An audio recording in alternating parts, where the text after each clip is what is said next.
CBN Agro, com Éder Campos e Giovana Dalzacher. Oferecimento 067 Vinhos. Da experiência à descoberta.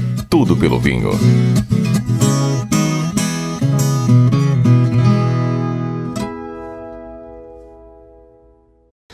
Olá, muito bom dia para você que acompanha o CBN Agro. Hoje a gente saiu do estúdio, né? Na verdade, saímos de Campo Grande. A gente não está aí no Mato Grosso do Sul. Nós viemos a Pirajuí, no estado de São Paulo, Fazenda Perfeita União, Guzeraitê. E aqui na fazenda eu encontrei essa moça aqui, a Pilar Velasquez, que é apresentadora do programa Pecuária em Foco, que vai ao ar pelo Canal Rural. A Pilar, ela vai contar um pouquinho da história dela para a gente aqui no CBN Agro de hoje. E a gente tem acompanhado, né, Pilar, o crescimento da propaganda ou da comunicação rural, né, nos últimos anos. Claro que devido à evolução, ao crescimento do agronegócio, consequentemente também cresceu a comunicação, né, Pilar? Tudo bem? Tudo jóia? Bom dia para você. Tudo ótimo, um prazer estar aqui com vocês, participando dessa entrevista, uma honra para mim. Como o Éder falou, meu nome é Pilar Velasquez, sou jornalista rural, acho que acredito há 11 anos já, desde recém-formada, sempre trabalhei com agro. Caí de gaiato no agro, nunca foi a minha vontade de trabalhar, mas acabei gostando muito e me encantando, porque eu falo que é um setor do Brasil que dá certo, é um setor que a gente tem orgulho de trabalhar, porque é um setor de pessoas trabalhadoras, de profissionais e que querem fazer um país melhor. Então isso foi que me encantou muito e me fez continuar no setor e trabalhando cada vez mais para tentar fomentar, porque eu acho que o agro ele é muito importante, ele tem muita coisa para mostrar, mas ainda é pouco explorado. Eu acredito muito nisso, eu acho que assim, tanto que a gente vê tantas pessoas falando mal do agro por não conhecerem o agro de perto, não verem todo o trabalho de sustentabilidade que é feito, toda a dedicação e o empenho, acho que no dia a dia dos profissionais, dos pecuaristas, de quem trabalha, de quem é o trabalhador rural mesmo, né, de fazer mais por tudo isso. E agora que está começando a mostrar um pouco mais, e a tendência, e eu espero que mostre cada vez mais, para realmente, porque a gente tem muito a revelar para todo mundo o que é a grandeza do agronegócio brasileiro. Legal, legal. Bom, hoje a Giovana Dalzacher não está com a gente, a Giovana Dalzacher apresenta o programa comigo, ela não está conosco hoje porque ela ficou em Campo Grande e eu estou aqui, né, em Pirajuí, como já disse.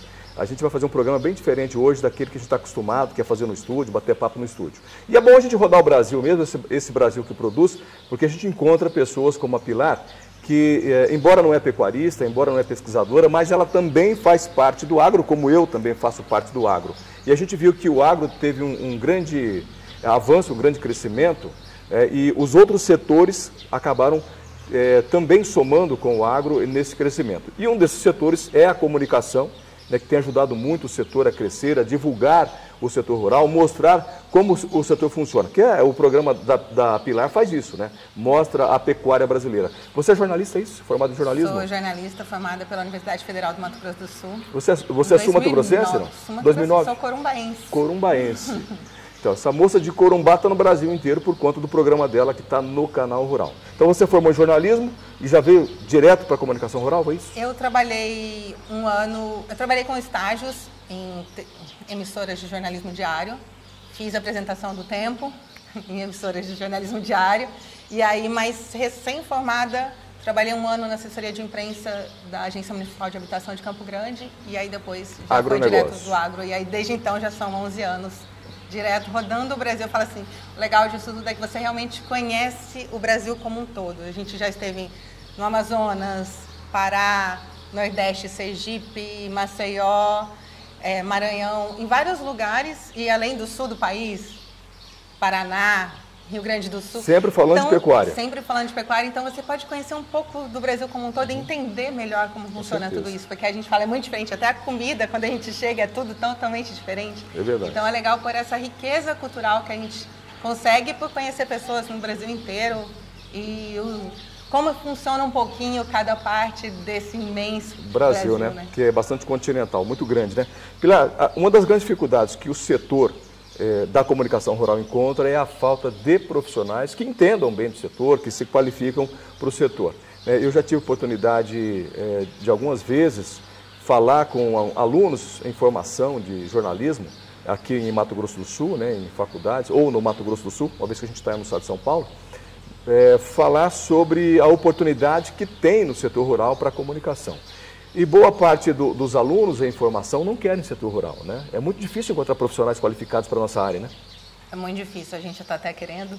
É muito difícil porque assim, é um setor muito específico. Então, assim, você tem que ter um conhecimento, você tem que querer aprender, você tem que querer ouvir. Eu falo, você aprende muito ouvindo. Então, você viaja para grandes criadores, grandes pecuaristas, que você vai entendendo, você vai ouvindo. Eu acredito que assim, uma pessoa determinada, com uns 2 anos, viajando, conhecendo e ouvindo, dá para aprender consegue bem. entender e consegue direcionar e carece. Tipo assim, a gente vê todos os canais de setorizados, né, do mundo rural, eles demandam jornalistas e precisam de gente e falta mão de obra, né, para trabalhar. Ou seja, então tem oportunidade para esse setor, tem um nicho muito grande, né?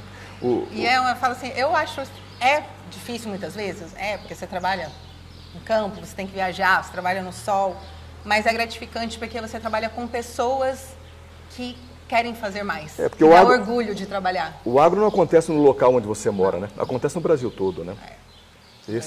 Por isso que exige muito do profissional essa disposição para viajar, né? Você está há quanto tempo já viajando? 11 anos. 11 anos. Conta um pouco da história do programa, o Pecuária em Foco. Como é que ele começou? O que te motivou a criar o programa? Eu trabalhei para um programa anteriormente que fazia mais ou menos o que a gente faz hoje. A gente trabalha, na verdade, é um jornalismo misturado com publicidade, porque a gente faz a propaganda de grandes de quem trabalha com genética, né, quem faz o melhoramento genético. E nisso a gente põe uma parte de publicidade com informações técnicas, um pouco de jornalismo, porque você tem que dar uma base de informação para valorizar aquela criatório, aquela fazenda, você tem que valorizar o produto deles. E eu fazia isso num outro programa, trabalhei 1 ano, e quando esse programa terminou, um patrocinador nosso na época do programa, e só quem atendia ele era eu e o meu sócio, o Vitor Antunes. E ele falou assim, vocês querem montar um programa? Porque ele só queria que a gente atendesse eles, não deixava outro jornalista ou outra pessoa atender. Vocês querem montar um programa? A gente patrocina vocês. E aí foi a sorte, né? Porque a gente sabe como é difícil montar um programa, comprar equipamento, comprar um horário do canal, porque a gente compra o horário no canal rural. Então tudo é muito complicado e muito caro. E na época, eu, uma recém-formada, não tinha verba para isso, né? Então essa empresa, gostando do nosso trabalho, resolveu apoiar e patrocinar a gente. Foi assim que nasceu o Pecuária em Foco. A gente comemora esse ano 10 anos de programa. 10 anos de programa já? 10 anos. A gente começou pequeno, a gente tinha um programa diário de 5 minutos, era praticamente um boletim, né? De 5 minutos, cada dia uma fazenda. E aí, hoje a gente tem um programa mais estável, de meia hora, então diferenciado, que a gente apresenta muitos mais clientes pelo Brasil inteiro, né? E aí foi trabalhando muito. Eu falo assim, quando você trabalha muito, trabalha com dedicação e tentando fazer o melhor, as coisas acontecem, né? As portas vão se abrindo e vão acontecendo cada vez mais. Bom, a gente tem acompanhado o crescimento do agro, né? Tanto é que, mesmo Rede Aberta, hoje tem falado muito bem do agro, né? A Globo, por exemplo, fez uma campanha, o agro é pop, o agro é isso, o agro é aquilo. E a gente percebe que hoje há um interesse muito grande de todos os setores para o agronegócio, né? Todos os setores hoje querem ter uma participação do agro. Só que a gente sabe que não é tão simples, né, essa migração para o setor. O agro, na sua opinião, vai continuar crescendo nos próximos anos, abrindo mercado, oferecendo oportunidades? Qual a visão que você tem do agro para os próximos anos? Eu acredito que sim. Com certeza, porque eu falo, a gente precisa comer. Então, assim, cada dia você tem uma demanda maior, então a tendência é que cada dia você tenha uma maior produção de uma necessidade crescente da população por alimento e a gente espera que as pessoas tenham maior possibilidade de ter acesso a alimentos e para isso você tem que aumentar a produtividade. A gente fala-se muito de alimento orgânico. O alimento orgânico é para quem tem a capacidade de comprar um alimento orgânico. Mas para a população em geral, você tem que ter uma maior produtividade para baixar o valor desses alimentos. E com isso melhorando o agro. Então, eu acredito que melhorando as tecnologias utilizadas, para aumentar a produção, você vai ter possibilidade de dar mais acesso à população a um alimento de qualidade. Então, eu acredito que o agro só tende a crescer cada vez mais com sustentabilidade, porque é o que a gente vê por aí, que hoje grande parte das florestas preservadas estão dentro das fazendas, né? Então, os grandes responsáveis por muito do que é preservado no país hoje são os produtores rurais, isso é pouco falado. Então, eu acho que isso é uma coisa que devia valorizar muito e valorizar muito o Brasil, como assim, é orgulho alimentar.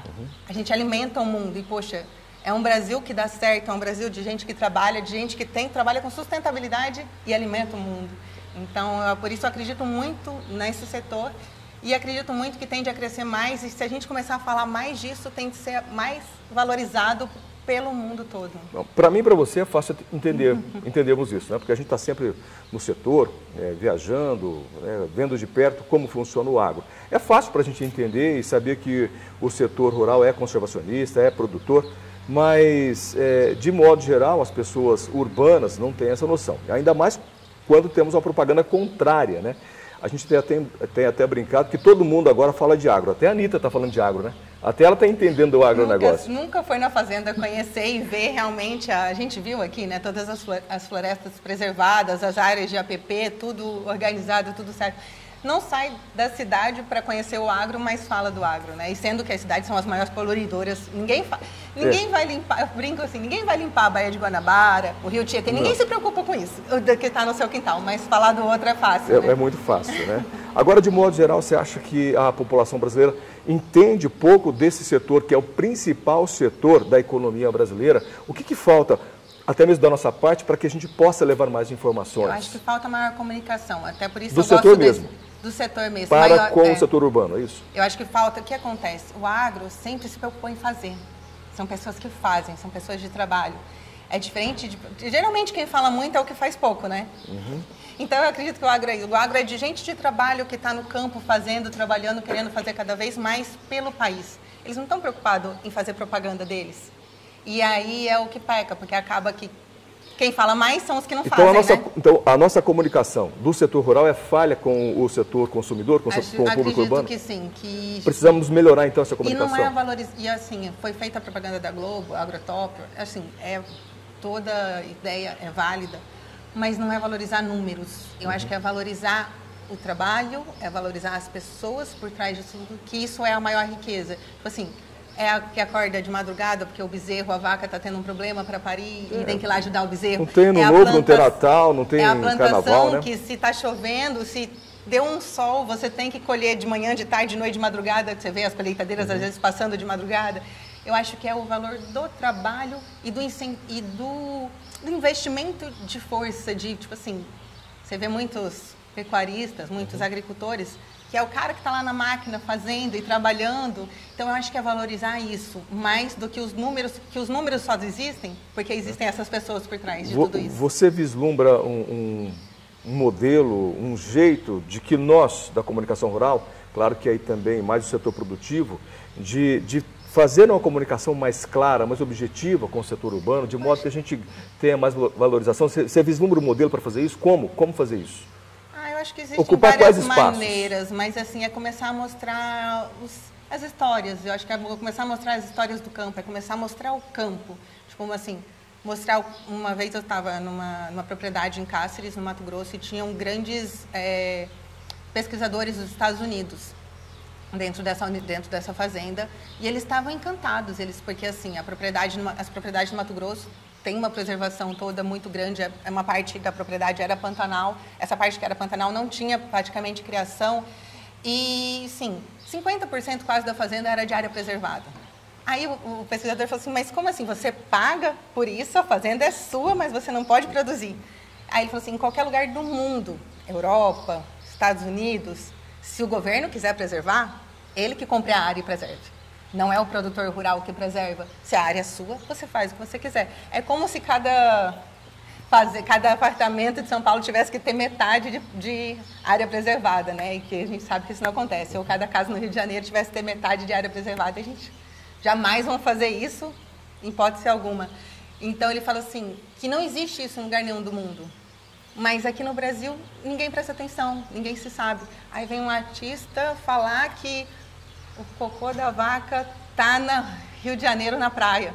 Tipo assim, como? Né? Se é realmente a população ali que não tem cuidado nenhum, a gente vê as praias. É porque vaca não vai à praia, né? Né? Tipo assim, vaca não vai à praia. Mas aí eles falam isso sem consciência nenhuma, sem respeito E nenhum. o pior de tudo é que as pessoas acabam assimilando isso. Você acha que essa disruptura, essa mudança que a gente está vivendo agora de comunicação, cada vez mais a internet se fortalecendo, né? Ajuda, né? Você acha que a internet vem somar para o setor rural, para colocar, para levar mais informações do que é o setor rural? Já que as televisões que nós ocupamos são televisões, são redes de TV já específicas para o setor rural, a internet pode ser um grande aliado do setor?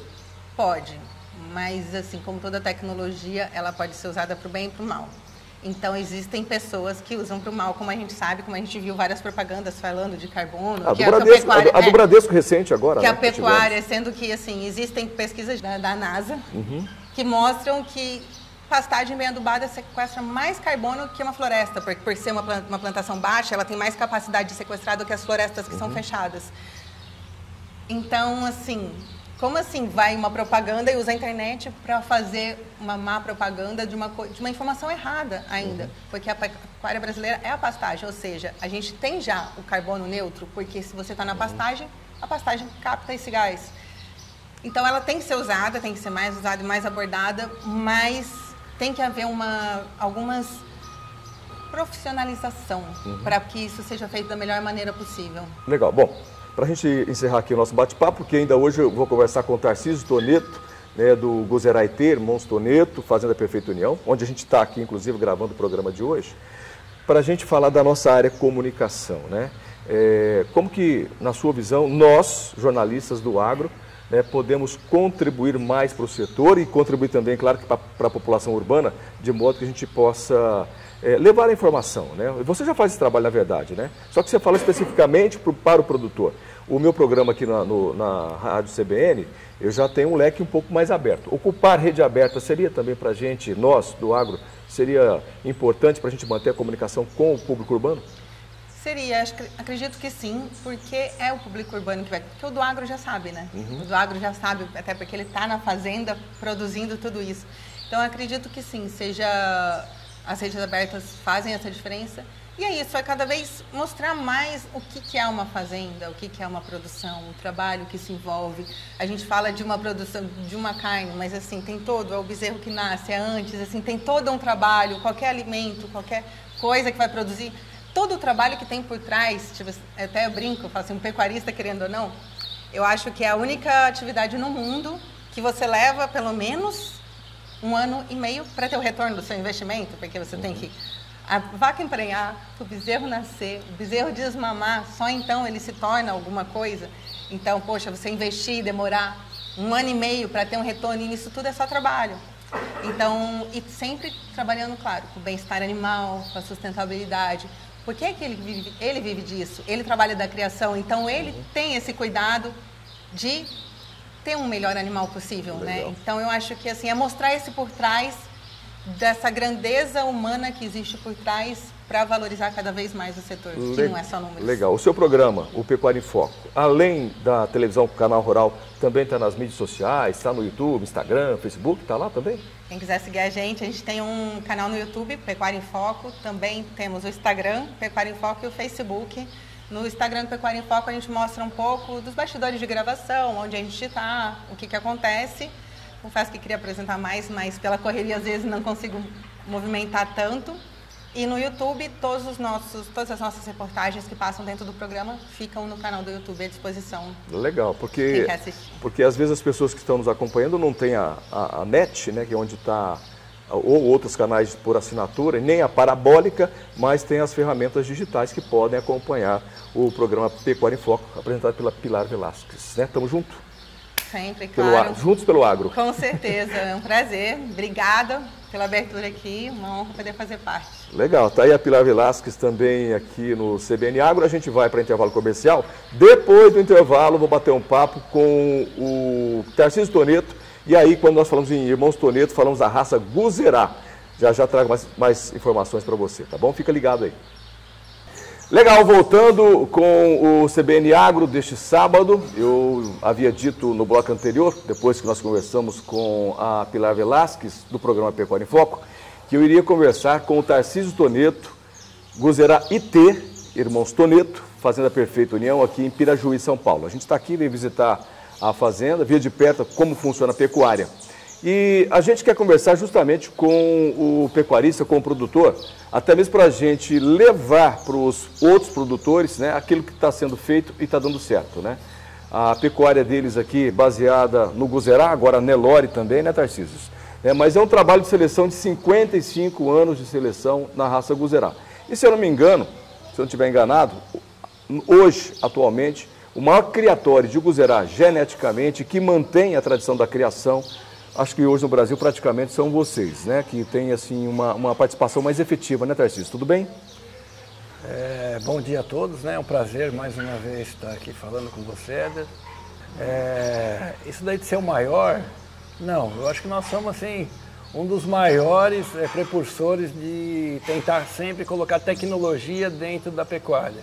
E como a gente cria o Guzerá, muitas vezes parece que nós somos o maior criador, ou pelo fato de a gente sempre estar com novidades assim, na parte de melhoramento genético e tecnologia dentro da pecuária. O que a gente tenta fazer, na verdade, hoje é o que a agricultura faz. A gente tenta fazer uma pecuária de precisão. De precisão, né? Na verdade, Tarcísio, eu tenho acompanhado seu trabalho, né? Confesso que já há algum tempo acompanho o trabalho dos irmãos Toneto, né? Já são 20 anos que eu acompanho o trabalho deles. E eu desconheço no Brasil uma fazenda, um criatório, que façam tantas medições. Eu desconheço, né? Pode ser que alguém faça, mas eu desconheço um criatório que faça tantas medições no rebanho como vocês fazem. Isso daí acho que se deve também um pouco também pelo fato de a gente viver da pecuária e hoje a gente também desenvolver a agricultura também, vendo o que é feito na agricultura, e nós temos uma responsabilidade muito grande aqui. Nós produzimos genética. Então, se a gente produz genética, a gente tem que produzir uma genética certificada e uma genética que vai proporcionar mais sustentabilidade, tanto econômica como ecológica, para quem adquirir.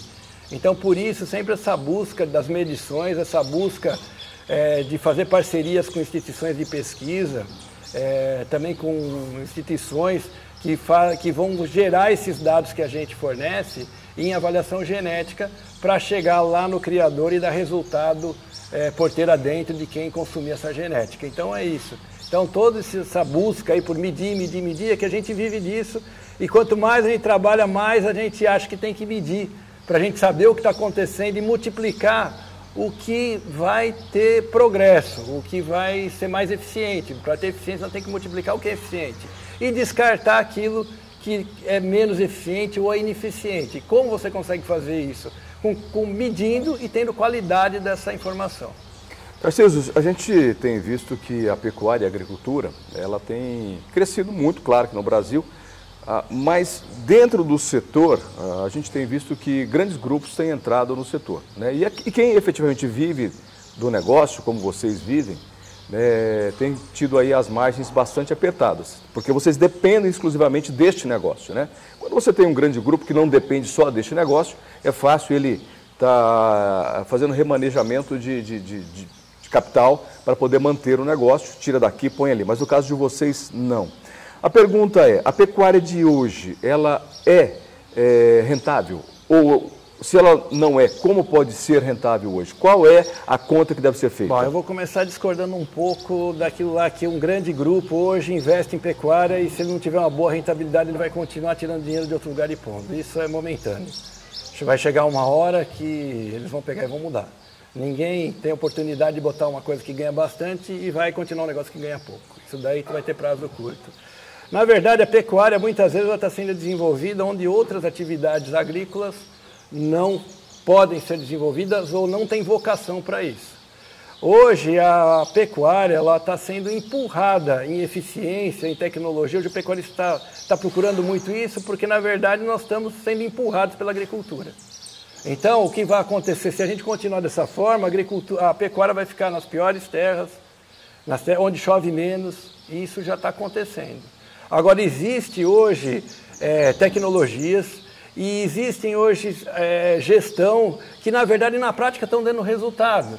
Nós começamos um projeto há 10 anos atrás para medir eficiência alimentar dos bovinos. A gente já vinha lá atrás, 55 anos de seleção avaliando funcionalidade, ganho de peso, qualidade de carcaça, temperamento, fertilidade. Com a eficiência alimentar hoje, nós temos a nível de indivíduo animais que dão lucro, que são muito próximos ao que a gente consegue hoje em soja e em milho, que nós estamos numa área que tem vocação para isso. Só que nós temos isso hoje a nível de indivíduos, nós não temos a nível de rebanho. Qual que é hoje a nossa missão? É multiplicar esses animais e dar condição para eles, para cada vez mais a gente ter animais mais lucrativos, mais sustentáveis. Nós identificamos lá atrás animais equilibrados com as características de carcaça, qualidade de carne, precocidade, ganho de peso, que na verdade comiam comiam metade do que o outro.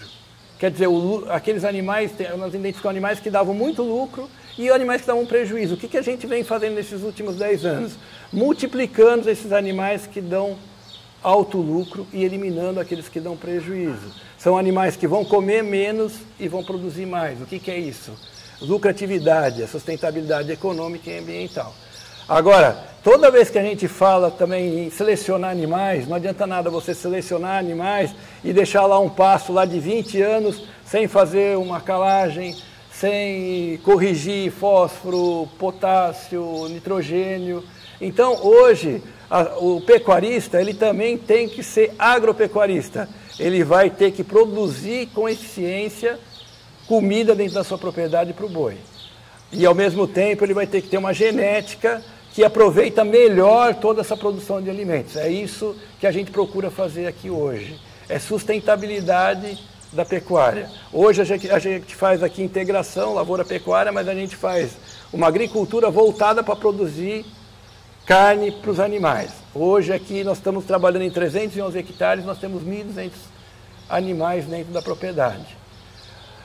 A rusticidade continua sendo uma característica de extrema importância dentro do rebanho nacional, né? Isso a gente respeita e a gente é muito preocupado com isso, mas hoje você pode fazer uma pecuária intensiva, dando uma reviravolta naquilo que o pessoal conhece como pecuária, né? Você pega hoje 311 hectares, a gente tem aqui 1.200 animais, aqui a gente consegue comercializar e vender animais. Toda semana está entrando animal aqui, engordando, vendendo. Então isso está fazendo diferença do negócio. A partir da hora que você tem isso e também você consegue colocar um valor agregado maior nos animais, produzindo genética, aí sim você tem também às vezes uma lucratividade superior até a uma cultura, por exemplo, de soja, até numa área menor. Então, nós temos dois mercados na pecuária, né? Nós temos o mercado da genética e o mercado do gado comercial. Esse boi que você está falando aí, que produz mais rentabilidade, que traz mais lucro, ele também, esse animal, que é geneticamente melhorado, como é que ele se comporta no gado de corte? Esse que come menos, esse que traz mais... A gente brinca e chama atenção falando que dentro do gado também tem ladrão. Não é só na nossa política que tem ladrão. Também existe o boi ladrão. Qual que é o boi ladrão? Aquele que come muito e ganha pouco. Se a gente conseguir eliminar esses animais, muitas vezes a gente acaba viabilizando um projeto de engorda de bovinos. Tá, então é possível utilizar essa genética desse animal que tem essa característica, colocar ele num gado comercial e ter um gado comercial que vai ganhar mais peso com menor consumo de nutrição de alimento. Vamos falar de gado de corte, Éder. Hoje, de 65% a 75% do custo final de um animal de corte é o que ele come. Agora, se eu tiver um animal que come 30%, 40% menos do que o outro e ganha a mesma coisa com a mesma qualidade, dá uma olhada na diferença que você pode ter. E esse trabalho, ele só não tem efeito quando você põe o animal no coxo. Existe uma correlação com o pasto de qualidade. Então, por exemplo, se você, através dessa seleção, de usar a eficiência alimentar como característica complementar de seleção, na mesma área que você punha 100, na segunda, terceira geração, você já pode colocar 120, 130 animais. Você vai ter o mesmo consumo, só que você vai produzir muito mais. Bom, a gente tem acompanhado também na pecuária, além da evolução, a evolução dos custos operacionais também dentro de uma fazenda. Em especial por conta de moeda norte-americana, falta de produtos importados, tudo isso tem onerado muito o custo de produção. Você tem dito que a pecuária, para ser sustentável economicamente, primeiro que vai ter que ter uma genética nesse modelo que você está falando. Uma outra situação é o produtor ser agropecuarista e produzir o seu alimento, né? A pecuária, então, vai ter que caminhar agora num novo modelo? É isso que você tem dito? É isso que você pode dizer para a gente aqui? Exatamente isso. Nós temos que mudar aquele modelo antigo de plantar um pasto e deixar ele 15 anos lá parado. Nós vamos ter que ter um manejo melhor, nós vamos ter que ter uma correção de solos. De repente, nós podemos reformar aqueles pastos degradados, já produzindo uma cultura para fazer silagem para esses animais, ou fazer feno, e isso vai ter que ser feito. Cada vez, a gente está achando milho e soja, não é hoje que vai estar caro para dar para boi. Vai estar caro daqui, na minha opinião, para o futuro. Hoje o boi tem uma grande característica, que é aproveitar alimentos de baixa qualidade. O boi tem essa característica, porque ele é um ruminante. Nós vamos engordar boi para ter viabilidade, geralmente, a hora que a gente usar subproduto da indústria. Vai ser cada vez mais difícil a conta fechar, a gente pegar o milho, triturar e dar para o boi. O milho está indo mais para alimentação humana e também para aqueles animais que têm uma conversão alimentar melhor, que é frango e suíno. Uhum. Teoricamente, o boi, nós temos que continuar também selecionando a rusticidade. O boi consegue comer um capim de qualidade e transformar isso numa proteína excelente, que muitas vezes é a solução para desnutrição, né, para anemia. É a carne que resolve o problema nutricional. E o maior problema do mundo hoje continua sendo a fome. Sem alimento a gente não tem paz, a gente não tem prosperidade. Tá. Então, um bom trabalho nutricional dentro da fazenda, né? Um bom protocolo nutricional com uma boa genética. Esse é o casamento perfeito para a pecuária dar certo. Isso, e uma vez você usando os farelos, você tem que ter um boi que aproveita melhor aquilo que está dando para ele. Você já pensou pegar milho hoje a R$100 o saco, farelo de soja a mais de 2.000 e dar para um boi ineficiente? Aí que entra a genética, então. Aí que entra trabalho de seleção, né? Aí que entra a tecnologia para a gente identificar esses animais com qualidade. Porque também não adianta nada a gente gerar informação sem qualidade. A gente tem que ter os grupos contemporâneos da mesma condição para todos os animais, para a gente chegar lá na frente e falar, esse animal aqui, ele é mais eficiente que esse daqui. Uhum. E existem várias características hoje na pecuária que, na verdade, são uma âncora para o setor. Mortalidade no Brasil hoje é 9%. Tudo que nasce até os 30 dias, a média é de 9% a 8%. São dados antigos, eu não sei se tem atualizado, mas não vai fugir muito disso, né? Nós estamos trabalhando hoje para o bezerro nascer menor, para crescer, mas depois que nasce. Nós estamos trabalhando para os bezerros terem mais vitalidade. Nós estamos trabalhando para as matrizes terem uma habilidade maternal melhor, serem mansas, para na época de defender. Se ela for muito brava, ela vai defender o bezerro. Às vezes ela machuca o bezerro, você pode perder o bezerro. E aqui nos últimos 3 anos, nós tivemos 2 anos com mortalidade com menos de 2. E a média do Brasil, 9. Agora, como é que você consegue isso? Tem que medir peso no nascimento do touro A, B, C, você tem que saber, só medindo para saber, né? Você vai indicar hoje um touro para cobrir novilha, tem que tomar cuidado com o tamanho de bezerro. Só a gente medindo e certificando isso que a gente tem condição de indicar o produto certo para quem consumir. Legal. Bom, vocês fazem uma conta aqui na fazenda. Na verdade, vocês fazem muitas contas, com o objetivo de mitigar ou minimizar aí os erros, as falhas, para que vocês não tenham perdas, né? Ou seja, buscando aumentar a lucratividade, diminuindo algumas perdas e aumentando a lucratividade. Claro que isso aí é preciso medir. Vocês falam muito em margem arroba.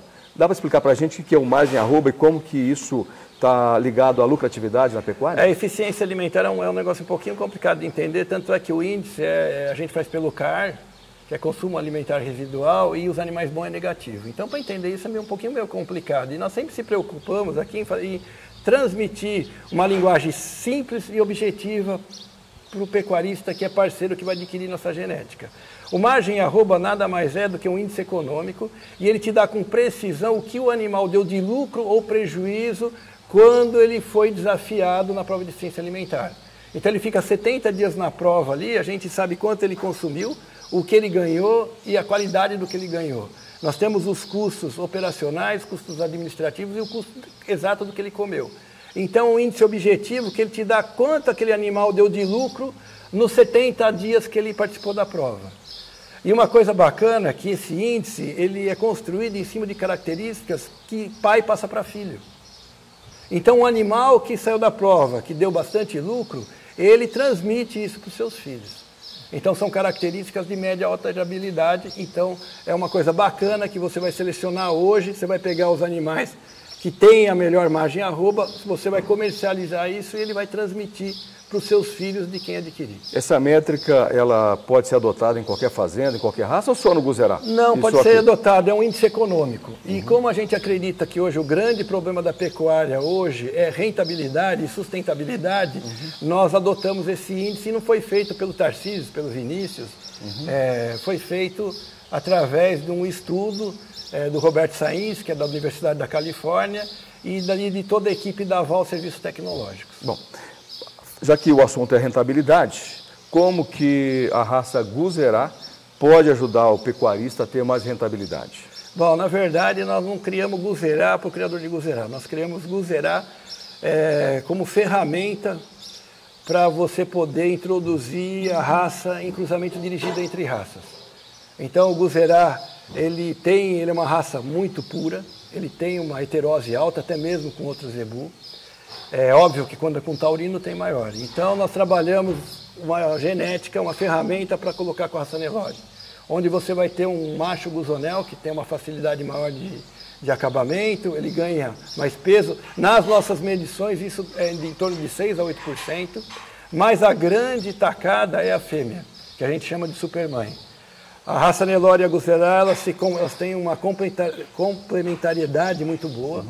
Essa fêmea vai ter um pouco mais de leite, ela vai ter um pouquinho mais de caixa e ela vai ter mais eficiência para poder transformar o capim em quilos de bezerro. Então, pensando no pecuarista hoje, o cruzamento ideal para o Brasil seria o Nelore com o Guzerá. É complicado falar cruzamento ideal, porque eu crio, assim, é o cruzamento ideal para quem quer aumentar rentabilidade e rusticidade. Quase todos os cruzamentos hoje que a gente vê, muitas vezes você tem um problema da rusticidade. No caso do Guzerá, você tem heterose e você tem um aumento de rusticidade. Então, essa é a grande tacada. Ou seja, seria uma boa ferramenta, então. Agora, cruzamento entre raças funciona. Agora, o que funciona mesmo em cruzamento é você adquirir animais que tenham avaliação, que tenham certificação. Né? Isso é muito importante, isso o pecuarista tem que começar a adotar. Nós não podemos mais comprar boi de boiada, nós não podemos mais comprar animais que não tenham avaliação genética. Então, animais avaliados, então. Avaliados. E através da avaliação, e outra coisa, uma avaliação é boa quando ela é aberta, quando está todos os dados lá. E muitas vezes o touro A é bom para o criador X, e o touro B é bom para o criador Y. Isso a gente faz questão de tentar orientar. Nós não somos professores de nada, mas a gente vive a pecuária, nós sempre fizemos cruzamento, nós vivemos disso daqui, a gente hoje aqui cria, recria, engorda, já fazemos isso há muito tempo. Vocês vivem das experiências diárias aqui, né? Isso. E o grande diferencial do Guzerá IT é investir em tecnologia e fazer acompanhamento dos seus parceiros e dos seus clientes. Legal. Bom, a gente hoje com o CBN Agro, né, nós saímos do estúdio, né, a Giovana Dalzac não está participando porque eu não estou em Campo Grande, eu vim aqui até Pirajuí, Fazenda Perfeita União, a fazenda inclusive começou o criatório do Guzerá no mesmo tempo que eu tenho de vida, né? 55 anos. 67 vocês começaram, 67. Né? 67. Você era criança ainda, né? Quando o teu pai começou aqui, né? Com seu tio, é isso? Eu era criança. Criança, né? Você é um pouco mais velho do que eu. Tá certo.